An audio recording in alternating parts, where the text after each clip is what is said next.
법무부의 제3차 국가인권정책 기본계획안이 국무회의를 통과했습니다. 차별금지법 등 독소조항이 포함돼 있어 논란은 계속될 것으로 보입니다. 예장통합총회재판국이 명성교회 김하나 목사의 청빙을 인정했습니다. 교계 안팎에선 반대 여론이 거세게 불고 있습니다. 청년 학생 선교 문화를 주도해온 선교한국이 세계 복음화의 비전을 공유하며 30주년 대회를 진행했습니다. 교회에서 사역하는 교역자를 근로자로 인정해야 한다는 목소리가 커지면서 교역자 청빙 시 근로계약서를 작성하는 문제가 도마 위에 올랐습니다. 여름철 물놀이 도중 심장이 정지되는 사고가 자주 발생합니다. 이에 대한 안전대책을 짚어봤습니다.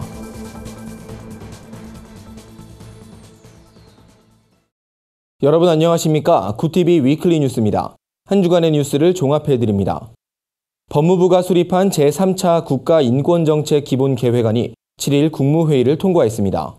기본계획안은 차별금지법과 성평등 정책 등이 포함돼 있어 교계에선 입법 추진을 강력히 반대해왔는데요. 논란은 계속될 것으로 보입니다. 한혜인 기자의 보도입니다. 교계와 시민단체의 반발에도 불구하고 법무부의 제3차 국가인권정책 기본계획안이 7일 국무회의를 통과했습니다. 특히 반대단체들이 가장 우려했던 성평등 조항이 제정된 데 이어 정부가 차별금지법까지 정비하겠다 밝혀 반발이 거세지고 있습니다.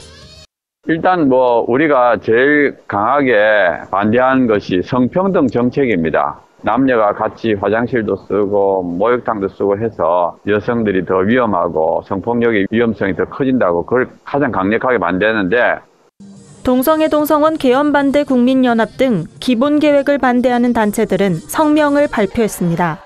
이들은 법무부의 기본계획이 미칠 사회적 폐해를 염려하며 많은 국민들이 강력히 반대했음에도 의견이 무시됐다며 조속한 시일 내에 기본계획을 수정해달라고 촉구했습니다.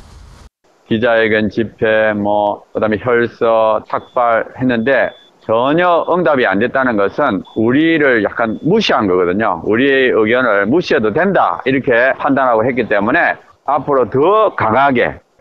이들은 또 소수를 위한다고 다수를 무시해선 안 된다며 동성애자들을 사랑하지만 동성애를 조장하는 독소조항이 포함된 계획안은 폐지돼야 마땅하다고 목소리를 높였습니다.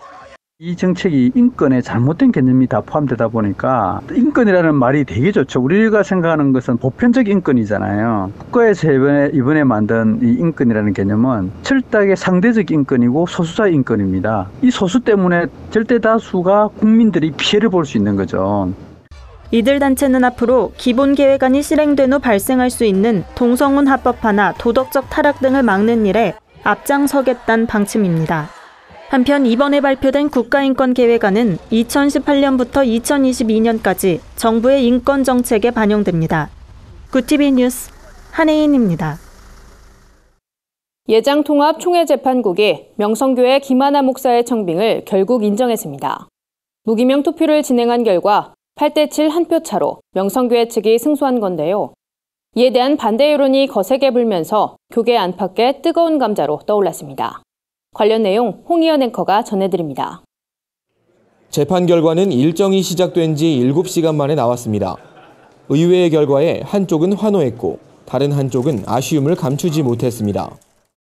우리 한국교회를 대표한다는 대한예수교장로회 통합 측 재판국에서 이런 결과가 나왔다는 것에 대하여 원고 측 입장에서 참으로 참담한 생각을 먼저 비력합니다. 15명의 재판국원이 무기명으로 투표한 결과는 8대7 한 표 차. 이경희 재판국장은 어려운 결정이었다면서 당사자들이 이에 승복해 주길 바란다는 입장을 전했습니다. 우리 재판국원들은 법과 양심에 따라 재판하고 모든 국원들은 이에 대한 큰 부담을 갖고 근본 결정을 하게 되었습니다. 재판 결과가 나오자 교계 안팎에선 반대 여론이 거세게 불고 있습니다.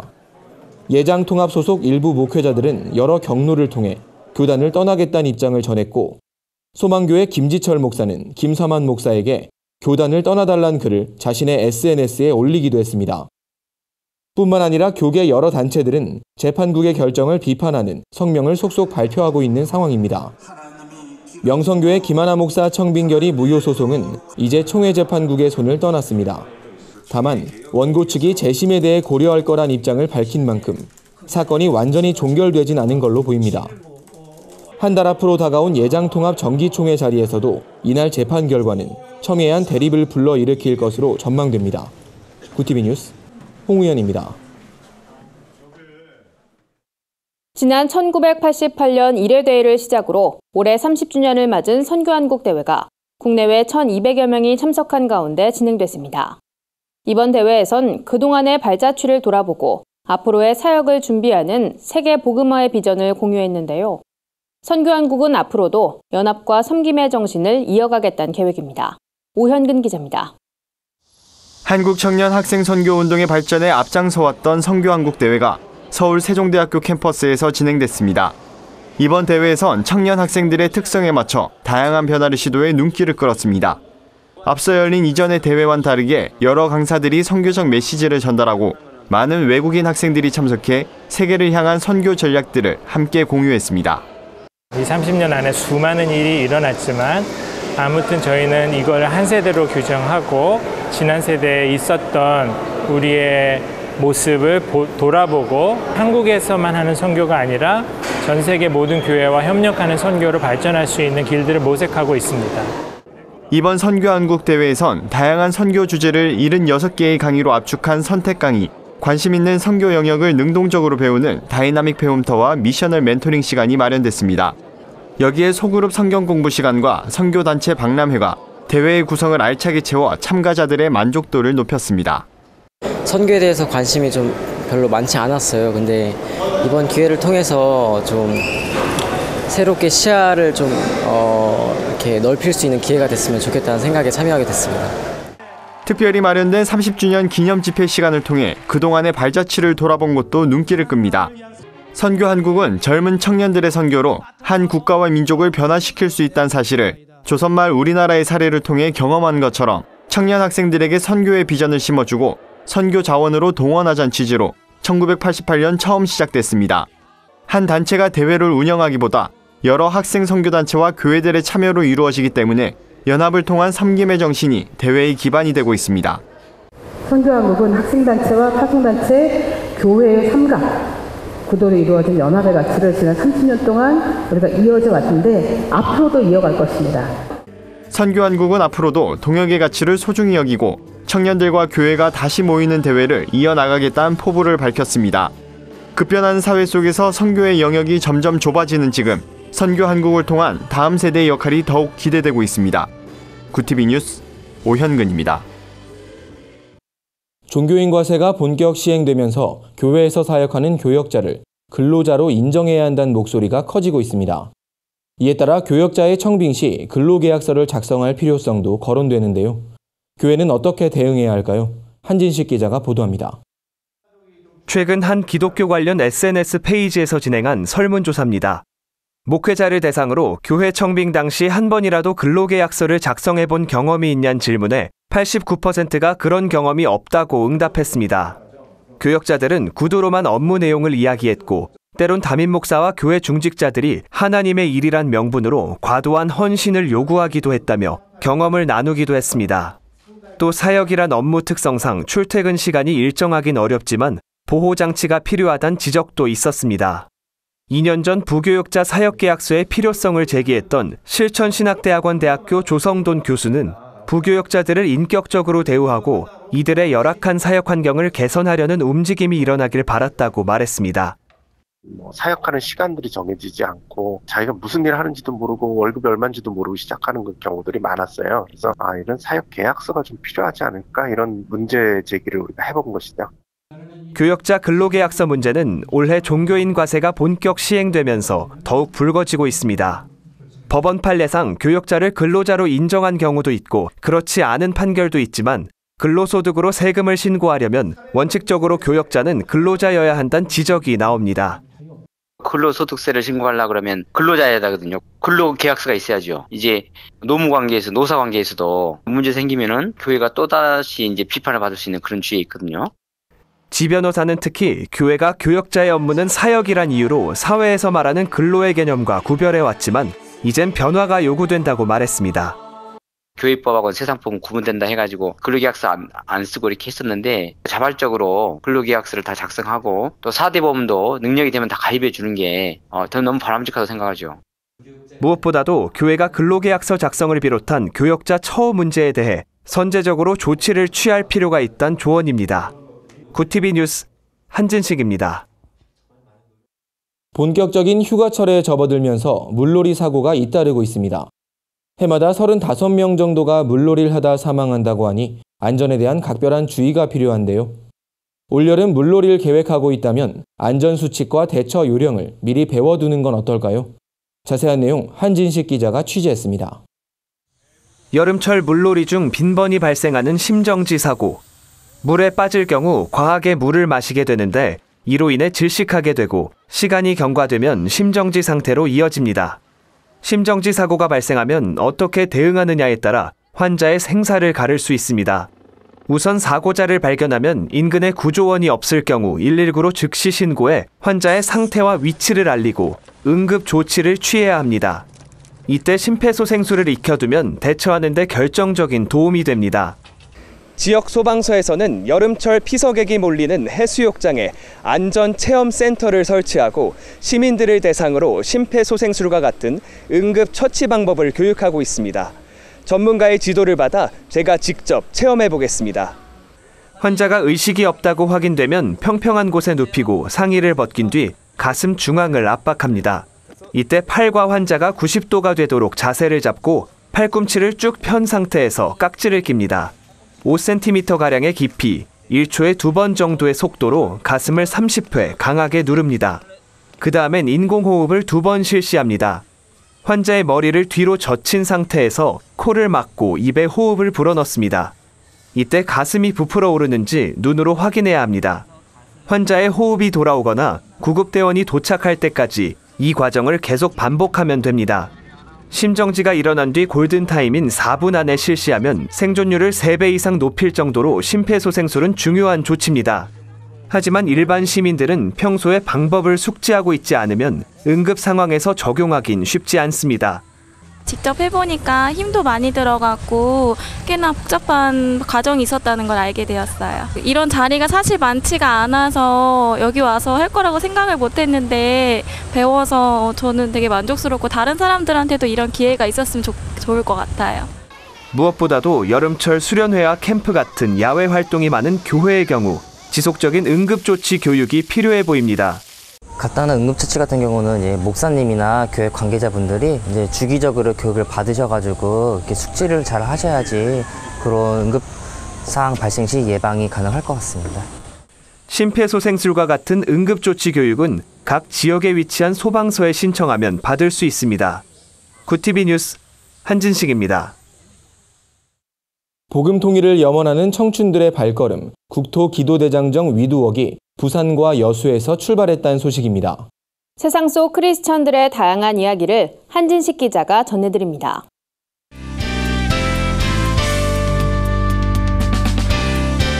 내 폰 안의 교회입니다. 복음 통일을 염원하는 청춘들의 발걸음, 국토기도대장정 위두웍이 부산과 여수에서 힘찬 출발을 알렸습니다.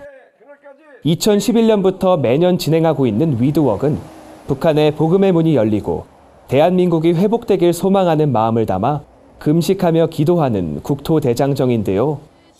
특별히 올해는 주기철 목사가 신사참배를 거부한 부산과 손양원 목사가 순교의 사랑을 실천한 여수에서 첫 발걸음을 뗐습니다.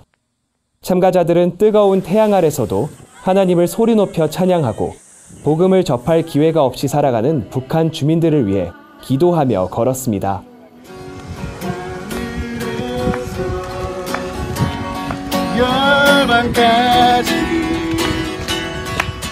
부산과 여수에서 각각 출발한 두 팀은 대전에서 합류해 서울을 거쳐 광복절인 오는 15일 임진각으로 향할 예정이라고 합니다. 성경의 첫 번째 책의 이름을 알고 있나요? 창세기라는 책이죠. 유튜브에서 많은 사랑을 받고 있는 바이블 프로젝트가 한국어로도 공개됐습니다. 바이블 프로젝트는 성경을 쉽게 이해하도록 성경 각 권의 주요 내용을 그래픽으로 구성한 영상 콘텐츠인데요. 완성도가 높아 구독자가 90만 명이 넘을 정도로 큰 인기를 얻고 있습니다. It's right here for the first time in the Bible that we hear the word redemption. It literally just means to purchase a slave's freedom. 바이블 프로젝트의 한국어 더빙판은 국내 한 성도가 주일학교 학생들이 재미있게 성경을 공부하도록 돕기 위해 제작하고 있는데요. 성경의 전체적인 흐름을 살펴보고 역사적인 맥락에서 주제를 이해할 수 있도록 돕고 있습니다. 하나님께서는 자신의 목적을 이루시기 위해 일하신다는 것을 우리가 신뢰하기를 요구하세요. 하나님께서는 오만한 자를 낮추시고 겸손한 자를 높이십니다. 이것이 사무엘상의 내용이에요. 각 영상의 길이가 10분을 넘지 않기 때문에 지루하지 않고 정성스럽게 표현한 일러스트가 집중력을 높여주는데요. 어린이와 청소년뿐 아니라 성경을 공부하고자 하는 모든 성도들에게 큰 유익을 줄 것으로 보입니다.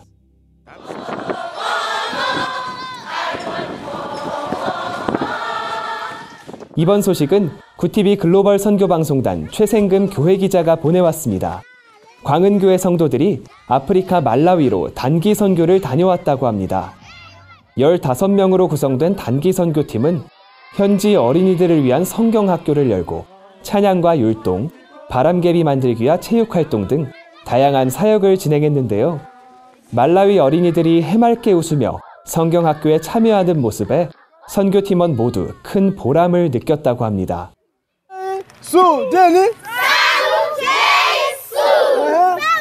선교팀은 현지에서 교회 건축을 돕기도 했는데요. 말은 통하지 않지만 어린이들과 함께 한마음으로 벽돌을 옮기며 예배 처소를 꾸몄다고 합니다.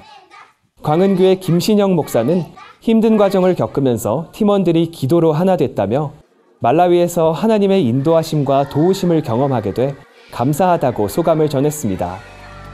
네포난의 교회는 시청자 여러분의 제보를 기다리고 있습니다. 함께 나누고 싶은 영상이 있다면 전화나 이메일로 참여해 주시기 바랍니다. 구TV 뉴스 한진식입니다. 한국교회가 침수 피해를 입은 라오스 사고 현장에서 긴급 구호 활동을 펼치고 있습니다. 기록적인 폭염으로 인해 사망한 사람 중 다수가 극빈계층이란 조사 결과가 발표됐습니다. 한 주간 분야별 주요 뉴스를 오현근 기자와 한혜인 기자가 전해드립니다.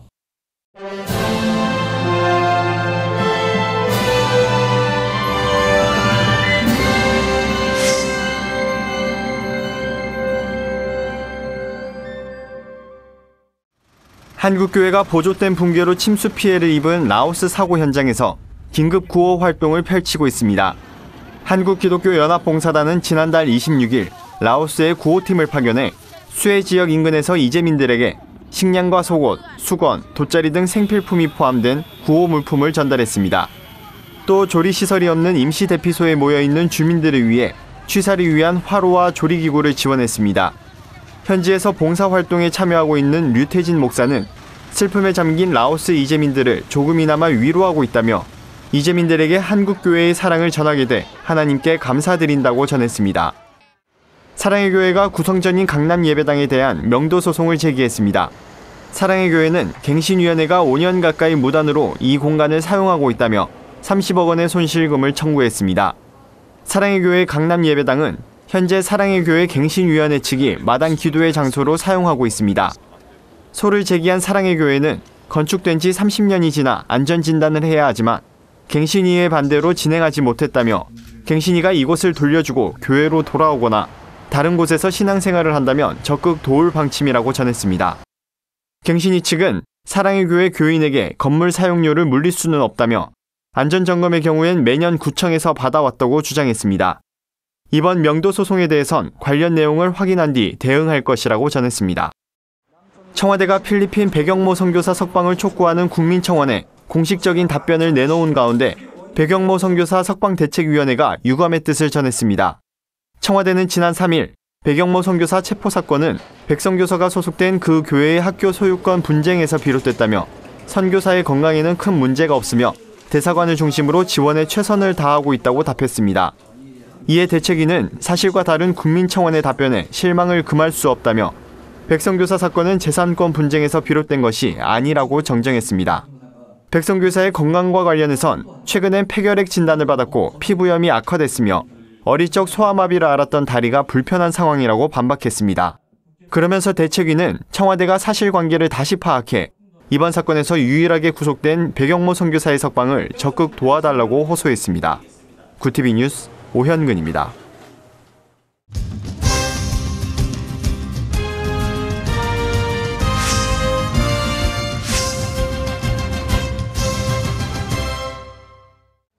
연일 기록적인 폭염이 이어지면서 일사병 등으로 사망한 사람 수가 5일 기준 38명으로 늘었습니다. 특히 사망자 가운데는 극빈층이 다수 포함돼 있습니다. 실제 질병관리본부에 보고된 바에 따르면 서울 지역 온열 질환 사망자 3명 가운데 2명은 의료급여 수급권자로 확인됐습니다. 전체 사망자 가운데선 10.5%가 의료급여 수급권자였습니다. 저소득층으로 분류돼 국가로부터 의료비를 보장받는 이들입니다. 최근 폭염으로 사망한 이주 노동자처럼 의료급여도 받지 못하는 비공식 저소득층을 포함하면 취약계층의 폭염 피해는 더 클 것으로 예상됩니다. 전문가들은 낙후된 주거 환경과 낮은 소득 수준 등 지역 박탈 지수가 높은 지역일수록 폭염으로 인한 사망자가 많이 발생할 수 있다고 전했습니다. 서울 YMCA가 창립 115주년을 맞아 국내의 어린이가 한자리에 모인 가운데 키즈 월드컵 행사를 개최했습니다. 키즈 월드컵은 한국을 비롯해 홍콩과 대만, 일본 등 4개국의 어린이 150여 명이 한자리에 모이는 국제적인 행사로 2010년 처음 시작해 9회째 진행되고 있습니다. 서울 YMCA는 참가한 어린이들이 타문화를 이해하고 글로벌 리더십을 가질 수 있도록 다양한 프로그램들을 마련했습니다. 특히 국가대항 축구대회를 통해 어린이들은 경쟁에서의 승리보다 과정에서 페어플레이 정신을 배우기도 했습니다. 여봉구 부회장은 행사에 참가한 어린이들이 건강하게 성장해 미래의 지도자로 세워질 수 있길 바란다며 사회에서 좋은 영향력을 행사할 수 있도록 돕겠다고 전했습니다. 북한을 가장 많이 방문한 사진기자로 불리는 임종진 작가가 북한의 생활상을 담은 특별한 사진전을 열었습니다. 첫 남북정상회담이 열리던 때 남북이 서로 공감할 만한 것을 촬영하고 싶다고 요청한 임종진 작가에게 북한은 유례 없는 촬영 허가를 내줬습니다. 6차례에 걸쳐 북한 땅을 밟은 임 작가는 정치나 이념에 의해 삭제되거나 왜곡되지 않은 북한 주민들의 자연스러운 모습을 사진으로 기록했습니다. 임종진 작가는 전시를 통해 남과 북의 닫힌 정서의 길이 열리길 바란다며 이번 사진전으로 북한의 전체를 말할 순 없지만 그동안 보여지지 못했던 북한의 다양한 모습을 보여주고 싶었다고 설명했습니다. 임종진 작가의 사진전은 26일까지 서울 종로구 갤러리 류가헌에서 진행됩니다. 구티비 뉴스 한혜인입니다. 구티비 글로벌 선교방송단 교회 기자들이 취재한 전국교회 소식 전해드립니다. 초등과정에서 중등과정까지 모두를 한 학교에서 마칠 수 있는 기독학교가 설립됩니다. 월광교회는 기독고등학교 준공 감사 예배를 열고 사역의 시작을 알렸습니다. 예배 설교를 전한 차종순 전 호남신대 총장은 예수의 말씀을 가르치고 행하는 학교가 되길 바란다며 하나님께서 기뻐하시는 사역이 되도록 노력해야 한다고 권면했습니다. 부산 세계로교회가 학예 영성수련회를 진행했습니다. 성회 강사로 나선 장경동 목사는 불신자를 거듭난 사람으로 인도하는 성도들이 돼야 한다고 말했습니다. 참석한 성도들은 하나님 나라 확장을 위해 헌신하도록 노력하겠다고 말했습니다. 성회엔 이 밖에도 포도원교회 김문은 목사 등이 강사로 참여했으며 가수 소양의 찬양 콘서트도 진행됐습니다. 한 주간 해외 주요 뉴스를 정리해드립니다. 중국 베이징에 위치한 교회들이 정부의 강화된 통제에 반발해 헌법이 명시한 종교의 자유를 인정할 것을 촉구하는 성명을 발표했습니다. 프랑스 국제 라디오 방송에 따르면 중국 베이징 소재 48개 가정교회는 올 들어 아무 이유 없이 탄압받는 교회가 늘고 있다며 성도들의 신앙을 위해 어떤 대가도 치를 준비가 돼 있다고 강조했습니다. 전문가들은 중국 교회가 투쟁 방식을 바꾼 것은 중국 교회 성도들의 연령이 젊어지고 있기 때문이라고 해석했습니다. 스웨덴 정부가 구세군이 운영하는 한 유치원에서 식사 전 기도를 비롯해 아멘이란 단어의 사용을 금지시켰습니다. 종교적 활동을 강요하지 못하도록 하는 스웨덴 교육법에 따른 조치입니다. 유치원의 원장은 일부러 법을 어길 생각은 없었고 식사기도가 교육의 범주에 들어가지 않는다고 판단했다고 설명했습니다. 일각에선 스웨덴의 교육법이 유치원에도 적용되는지를 놓고 논란이 일고 있습니다. 대다수의 미국 개신교인들이 하나님은 개신교인들이 재정적으로 부유하게 사는 것을 원한다고 생각하는 것으로 조사됐습니다. 미국 개신교인 1000명을 대상으로 조사를 진행한 라이프웨이 연구소는 교회에 더 많이 나가는 성도일수록 하나님이 재정적인 축복을 줄 것이라고 생각하는 경향이 강하게 나타났다고 설명했습니다. 프란치스코 교황의 모국인 아르헨티나에서 임신 초기의 낙태를 합법화하는 방안이 부결됐습니다. 아르헨티나 상원은 임신 14주까지 낙태를 허용하는 법안을 표결에 붙인 결과 반대 38표, 찬성 31표로 부결됐다고 밝혔습니다. 한편 가톨릭 국가인 아르헨티나는 현행법상 성폭행이나 산모의 건강이 위험한 경우에만 낙태를 허용하고 있습니다. 이상으로 뉴스를 마칩니다. 굿TV 위클리 뉴스는 인터넷 신문 데일리 굿뉴스를 통해서도 보실 수 있습니다. 시청해주신 여러분 고맙습니다.